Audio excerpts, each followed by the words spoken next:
The morning sun hadn't quite broken through the clouds when Maya Rodriguez's phone buzzed insistently on her nightstand. She fumbled for it, squinting at the screen. Her sister Sophia's name flashed with an incoming call. "Sophia, it's 5:30 in the morning." "What's wrong?" "Maya, I need the biggest favor." Sophia's voice was strained, congested. "I'm sick." "Really sick? I've been up all night with a fever and I can barely stand. But I have a shift at the Ashford estate today, and if I don't show up, I'll lose this account. It's my best client. Please, Maya, can you cover for me? Just this once?" Maya sat up, her blonde hair falling over her shoulders as she processed the request. She had planned to spend the day working on her master's thesis in early childhood education, but Sophia sounded desperate. "The Ashford estate? Sophia, I don't know the first thing about—" "You don't need to. Mr. Ashford is barely there during the day. He's a widower, works constantly. You just need to do the basic cleaning. Maybe watch his son for a few hours if needed. The boy is 5. His name is Oliver. He's sweet but shy. Please, Maya, I'll owe you forever." Maya closed her eyes, thinking of all the times Sophia had helped her through college, had lent her money when times were tight, had been there when their parents passed away 3 years ago in a car accident. They only had each other now. "Okay," Maya said. "Text me the address and what I need to know. But you owe me more than forever. You owe me at least 2 forevers." Sophia's relieved laugh turned into a cough. "Deal. Thank you, Maya. You're a lifesaver."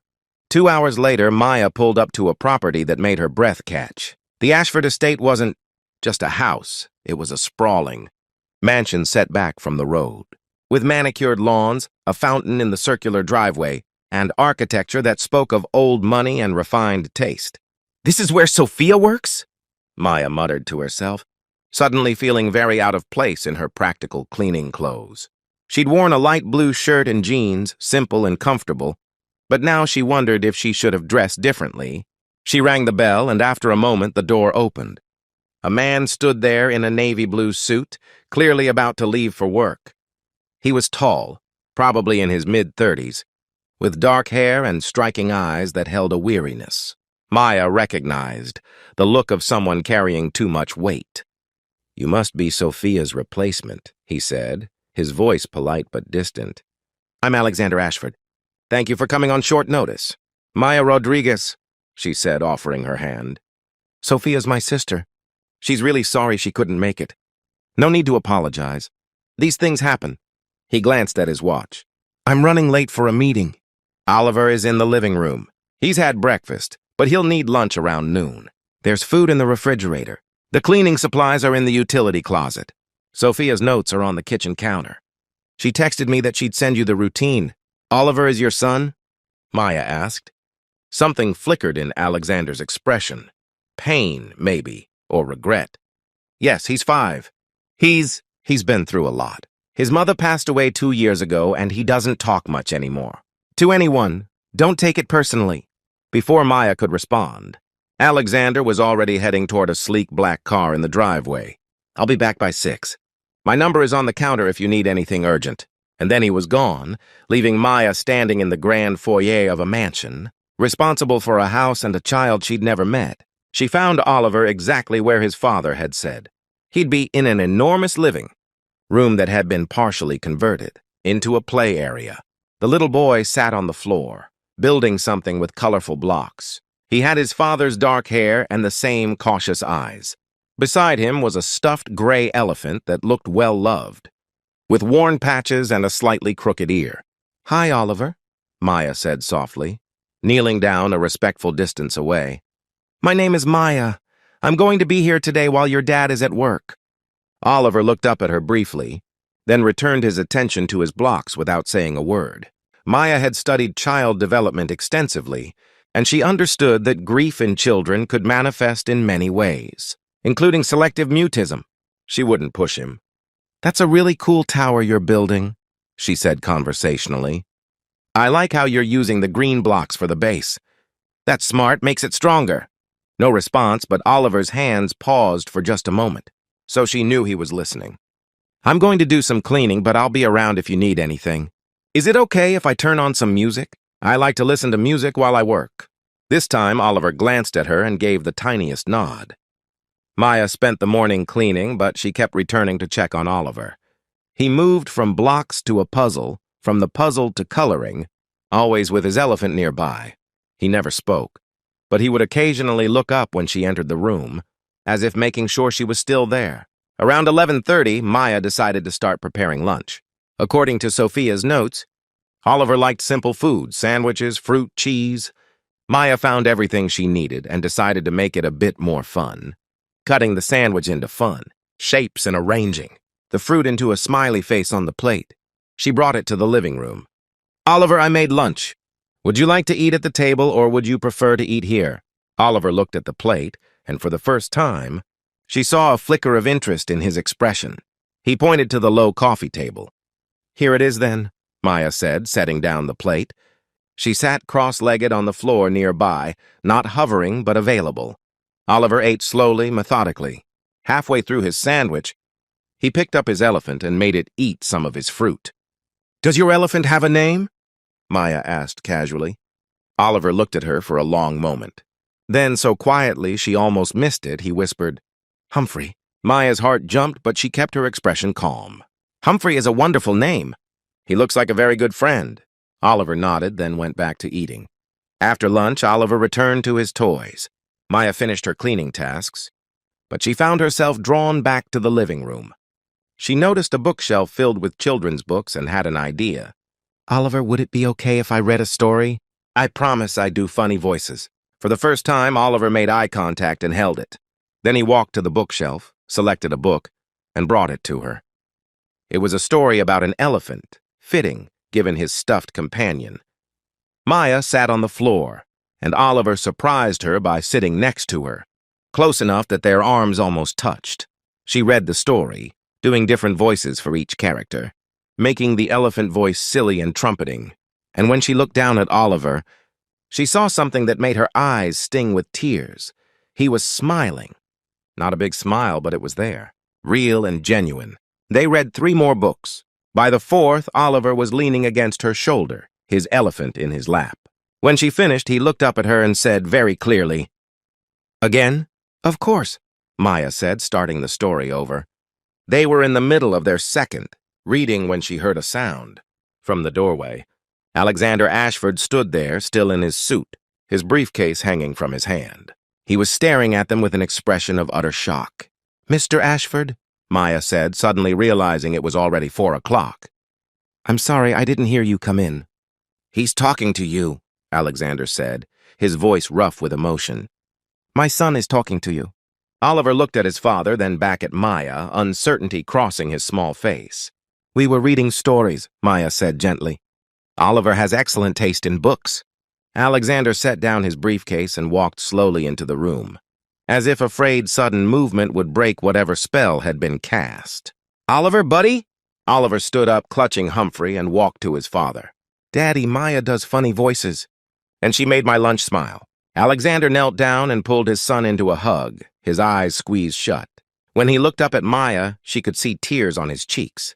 "Thank you," he mouthed silently over Oliver's head. Maya's own eyes filled with tears. She stood quietly, starting to gather her things, giving them their moment. "Please don't go yet," Alexander said. "Oliver, why don't you show Maya your room? Show her your train set." Oliver took Maya's hand without hesitation and led her upstairs. His room was beautiful but sparse, as if it had been decorated by an interior designer rather than a parent. Expensive. Furniture. Tasteful colors, but lacking the chaos and personality of a lived-in child's room. Except for one corner, where an elaborate train set sprawled across a table. "Wow," Maya said genuinely. "Oliver, this is incredible." He showed her how the trains worked, explaining in his soft voice, which was his favorite, where each track went. Maya listened with full attention, asking questions, letting him be the expert. When they returned downstairs, Alexander had changed out of his suit into jeans and a white shirt. He looked younger, more approachable. "Maya, can we talk for a moment?" he asked. Oliver settled back onto the floor with his toys, and Maya followed Alexander into the kitchen. "I don't know what you did today," Alexander said, "but my son spoke to you." "He hasn't spoken to anyone." outside of mandatory responses to me or his therapist in over a year. Not to Sophia, not to his teachers, not to anyone. And in one day you got him to talk to you. To smile, to... His voice broke. I haven't heard him laugh in so long. I'd almost forgotten what it sounded like. I just spent time with him, Maya said. I didn't push. I let him come to me when he was ready. It's more than that, Alexander insisted. Sophia is wonderful, but Oliver never opened up to her like this. There's something about you. He paused. What do you do? For work, I mean. Are you a professional nanny? No, Maya said. I'm finishing my master's degree in early childhood education. I want to work with children who've experienced trauma, help them process their grief and find their voices again. Alexander stared at her. You're studying exactly what my son needs. Every child is different, Maya said carefully. What worked today might not work tomorrow. But it worked today, Alexander said. Maya, I know this is going to sound crazy. We just met, but would you consider coming back? Not as a cleaning person, I can hire anyone for that. But as someone who could spend time with Oliver, help him, be there for him in a way I haven't been able to manage while running my company. Mr. Ashford? Alexander, please. Alexander, I have my thesis to finish, and I'm not a licensed therapist yet. I know, and he has a therapist. But he needs more than weekly sessions. He needs someone in his daily life who understands what he's going through. Someone who can help him feel safe again. Someone who can make his lunch smile. Alexander's voice cracked on the last words. Maya looked past him to where Oliver sat playing, and she thought about her research, about her passion for helping children heal. This wasn't what she'd planned. But sometimes the most important work wasn't what you planned. Let me talk to Sophia, she said finally. And let me think about it. This is a big decision. Of course. Take all the time you need. Alexander pulled out his wallet and handed her several bills, far more than Sophia's usual day rate. This is too much, Maya protested. It's not nearly enough, Alexander said. Maya, you gave me back my son's voice today. There isn't an amount that could repay that. As Maya prepared to leave, Oliver ran up to her. Will you come back? He asked, clutching Humphrey. Maya knelt down to his eye level. Would you like me to? Oliver nodded vigorously. Then yes, Maya said, making a decision in her heart before her head had fully caught up. I'll come back. Oliver surprised her by hugging her. Something Alexander later told her he hadn't done with anyone except his father in over a year. That evening, Maya called Sophia and explained everything. Her sister was thrilled, encouraging her to take the opportunity. Maya, this is what you've been studying for. This is your purpose showing up in the most unexpected way. And honestly, Alexander Ashford is a good man. His wife died so suddenly, and he's been trying so hard to be both parents to Oliver, but he's drowning. They need someone like you. Over the next few weeks, Maya began spending her days at the Ashford estate. Alexander hired someone else to do the cleaning, making Maya's role solely about Oliver. She learned his routines, his triggers, his joys. She introduced activities designed to help him process his grief, art therapy, music, play therapy techniques she'd studied, and slowly, beautifully, Oliver began to emerge from his shell. He started talking more, first just to Maya, then gradually to his father, then to others. He laughed. He played with genuine enthusiasm. He started sleeping through the night without nightmares, and Alexander noticed. He started coming home earlier, joining their afternoon activities. He learned the songs Maya taught Oliver, the games they played. He became present in a way he hadn't been since his wife's death, pulled back into active fatherhood by the simple joy of seeing his son come alive again. Maya also noticed Alexander. She saw past the wealthy CEO to the devoted father underneath, the man who had been paralyzed by grief and fear of failing his son. She saw how hard he tried, how much he loved Oliver, how desperately he wanted to do right by the little boy. And Alexander saw Maya, truly saw her.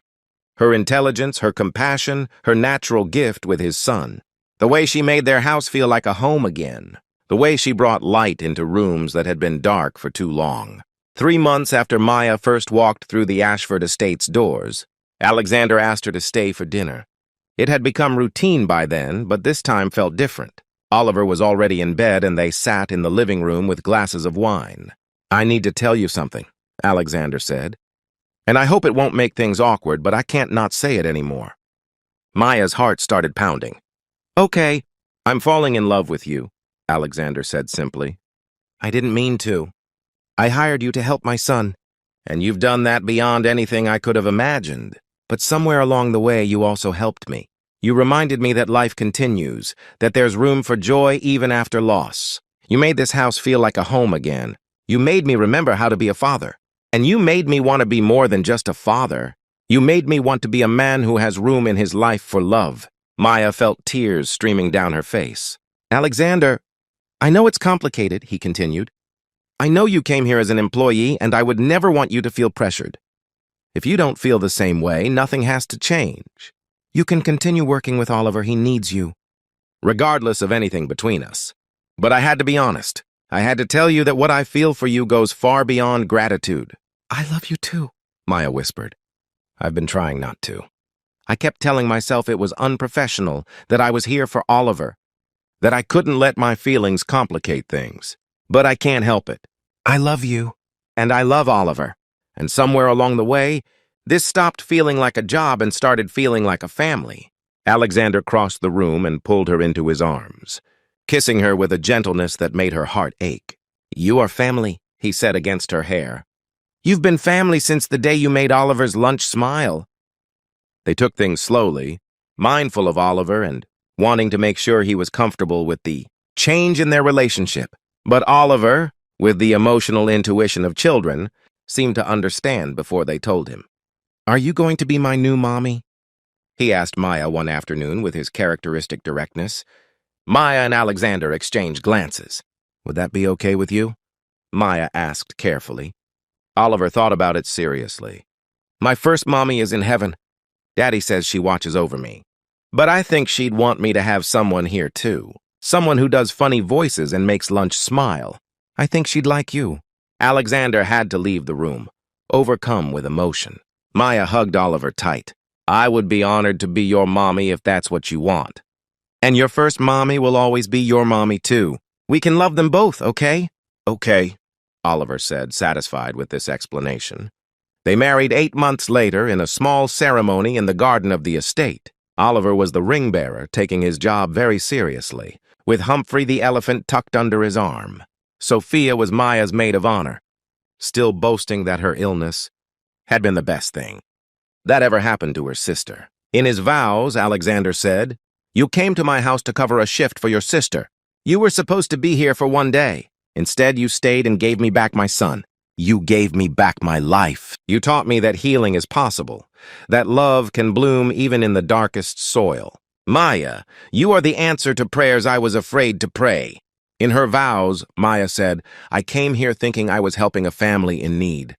I didn't realize I was the one who needed saving. You and Oliver showed me what my purpose was, where my heart belonged. You taught me that sometimes the greatest love stories don't start with romance. They start with a little boy who needs someone to sit on the floor and read him stories. Everything else grows from there. Oliver, prompted by Alexander, added his own vow. Maya, I promise to always let you do the funny voices, and I promise to eat my vegetables. Most of the time, everyone laughed through their tears. Years later, when people asked how they met, Maya would smile and say, I covered my sister's shift as a maid for 1 day. I was just supposed to clean the house. Instead, I found a little boy who needed me to sit down and play blocks with him. And in doing that, I found my family. And Alexander would add, she came into our lives by accident, stayed by choice, and became essential without either of us fully realizing it. She saved my son. But more than that, she taught us both how to live again, how to love again, how to be a family again. Oliver, who grew up to become a child psychologist himself, inspired by the woman who'd helped him find his voice, would say, she made my lunch smile. And then she made everything smile. That's the kind of magic that changes your whole life. Because sometimes life's greatest blessings arrive disguised as ordinary days. A favor for a sister, a sick day, a child who needs someone to simply sit on the floor and be present. Maya had shown up to clean a house. Instead, she'd helped heal a family. And in doing so, she'd found where she belonged all along. She'd covered for her sister for 1 day, but she'd stayed for a lifetime. And that made all the difference.